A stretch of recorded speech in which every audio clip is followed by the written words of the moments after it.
My pleasure now, though, to welcome into the show Stacey Jones. G'day, mate. How you doing? How's Hawke's Bay this morning? Are you rugged up? Yeah, morning, Ricardo. Yeah, it's beautiful actually. It's a little bit chilly, but it looks like it's going to be a ripper of a day. So good to be down here, and excited for what's going to be happening over the weekend. Yeah, nice, Stacey. Can't wait. I'm getting down there this afternoon too. Looking forward to the game tomorrow night. Mate, just give us an update on Luke Metcalf. On Volkman, like the finger didn't recover. Metcalf brought in, or has it always been this that this change was going to be made? Yeah, look, it was a tough call. Obviously, Ronnie, has done a pretty good job, but we just feel that Luke's ready to play. His style probably suits playing alongside Sean more than Ronnie does. Ronnie's an on-the-ball half, he plays very similar to Sean, and we feel that with Luke's speed, he will complement Sean better. He played outstanding in the reserve grade game a couple of weeks ago, and has been chomping at the bit. So we just feel that he's a better fit than Ronnie at the moment for this game. Mate, just you've obviously got no Dills Walker come off the bench with that nice little pass. Who plays that role for you? And of course, Freddie Lussick, he's got no cover at hooker. Who's that person that if he needs a break, gives him a bit of a break? Yeah, a couple of big losses there. Walks broke his toe early in the week training. So we'll just have to rely more on our skipper, Toru Harris, the way he plays. He plays 80 minutes. Ideally, we'd like to give him a rest at some stage, but he'll just play that role, that middle ball playing forward that's so important in the game these days. And obviously, Freddie's played pretty good footy, so he'll play some big minutes. But Bailey Surinen can do a bit of cover there if need be. So a couple of big losses there with Walks and Wader. Stacey, you've played behind some really good forward packs, throughout your career, both at the Warriors and especially for our national team. And I asked the question earlier this week of Aiden and Tohu where they rated this forward pack. Like, where do you rate the forward pack at the moment, mate? Because they're pretty good. They're really good. I think Aden's form at the moment is, top 2 or 3 props in the game. If he was eligible for State of Origin, he'd surely be playing there. So, and Tohu is on top of his game. So, this forward pack at the moment is really good. You throw in there Murata, an outstanding buy for the club to get him in there, and just his size. And then you throw in someone like Dylan Walker and Bunty's form has been pretty solid of late. So, then you get back Mitch Barnett, hopefully not too far away, and she looks like a pretty formidable forward pack. Mate, you obviously, you were head coach last year and kept the team together under those COVID circumstances, which we all know about. So you're halfway through the season now, Stace. What's the biggest change that you can put down to compared to last year? Well, there's lots of changes that's happened, Kempy. Obviously, what Webby's brought on board, everyone's buying into. There's energy around the group's positive. A big one is being home. Has been a massive bonus for us to just have your own gymnasium, your own training facilities, and obviously people at the office staff around the club. The energy rubs off on the group, and I reckon also the buys that we've bought. First of all, I reckon the club's bought good people. And then their talent is second. So, like I said, the players were bought Murata, first and foremost, a really good person. Chance Nuka-Klokstad, really good person. Dylan Walker, really good person. Tamati Martin, again, an outstanding person. And then you throw their footy talent and it just, rubs off on the group. But, Webby's doing an outstanding job with this group too. Stacey, you mentioned Mitch Barnett there as well. He started the season playing prop. Out of Newcastle, he was playing a lot of second row. From the outside looking in, you mentioned Adam, but it does feel like we're a little bit short in that, maybe in the propping department. Is that a target for the club going forward to find another sort of line bender, big body up the middle? Yeah, it's a fair call. Yeah, it certainly is.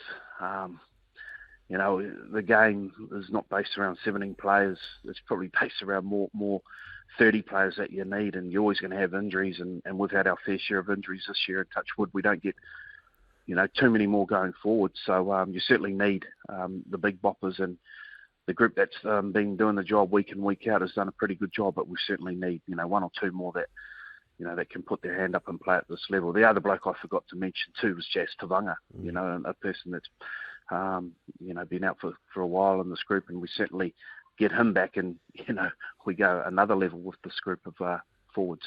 Yeah, Jackson Ford out there too, Stace, has been, I'd say, your players player on a number of occasions this year already. He's a good kid, a big body. He's just one person I guess that you work with and just gets the job done. Yeah, sorry, another person I forgot to mention that an off-season buy, and again a top bloke. First and foremost, what Jackson does is all those areas that a lot of people don't see, the real effort areas. He plays 80 minutes, and his effort areas are second to none. We have a KPI in our group with the effort stuff, and he's topping it every week, and the players really love playing alongside him. And he reminds you of that player that that was in the team when you were around Kempy, of Campo. That sort of player that just does the gritty stuff and just gets on and does his job. Stacey, this morning we've been asking the question. We have this thing called the Can't Wait question of the day. And the Can't Wait question of the day today has been about Roger Tuivasa-Sheck. He's not in the Blues 23 this week. He's not listed as being injured or anything either. So the question has been, will we see him in a Warriors jersey before the end of 2023? I don't expect you to comment on that, but the one question that has come up in those discussions is, in this current Warriors side, where would he sit? I mean, where would you play him if he was available for you this season? Oh, look, I wouldn't know, but I'm pretty sure we'll find somewhere for him to play. He's not playing rugby. Okay. Come on, come now, Rog. Yeah. Oh, look, he's an outstanding talent, Rog, and I'm sure if he came over to league soon, we'd certainly find him a spot. Might take him a little while to, get physically ready, because it's different games. But yeah, if he was to come, I don't think wouldn't be too difficult to find him a spot in the group. So yeah, can't wait. Hopefully this year they let him go. We're telling the Blues to let him go. Hey, stay with us out of the Warriors. They take on the Broncos in the Hawke's Bay this weekend. Stace, Adam Reynolds, of course, pivotal to what the Broncos do. When he's not there, they really look a bit directionless.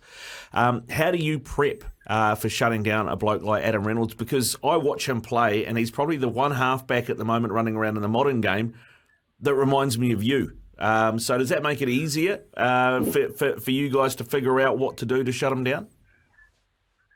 Certainly a lot revolves around him, so there's no secret what's coming, and it's limiting what he can do, So his kicking game is near the best in the comp at the moment, which, for us, we know, what's coming. It's one thing to stop it, though. I think he's given 80% of his tries are off kicks, and the players around him certainly know what they're doing. So we've certainly got to limit his time, and he's that player that gets him around the park. So I know that they've got some players out, but what he does, he makes players that probably don't have a lot of talent or ability, he makes them look really good. Is it a concern, Stace, that they've got so many players out? 5 are in Origin. That your players aren't preparing to take them like they would if those 5 players were playing? Have you spoken about that? Oh, we spoke about it early in the week and didn't put too much energy into it. We know that they've certainly got some class players out, and but we know that they've certainly got some players there that are on top of their game at the moment. And you give 3 or 4 blokes an opportunity in this day and age, they know that this is make or break for some of their careers. So they've got players that are coming in. We've viewed them playing Q Cup, and they're on top of their game there too. And the young kids, it's one thing Broncos do is when they have players out, they can certainly produce players, especially those young ones up in Queensland that they have a big sort of nursery for. So yes, they have some class players out, but they're bringing in some players that are playing really good footy. So we're certainly not taking our our eye off the ball on that one. Hey, mate, we just got a text message and just to ask you a question around why don't the Warriors target a young prop from England? Because you watch the Super League, there's plenty of young big fellas running around there.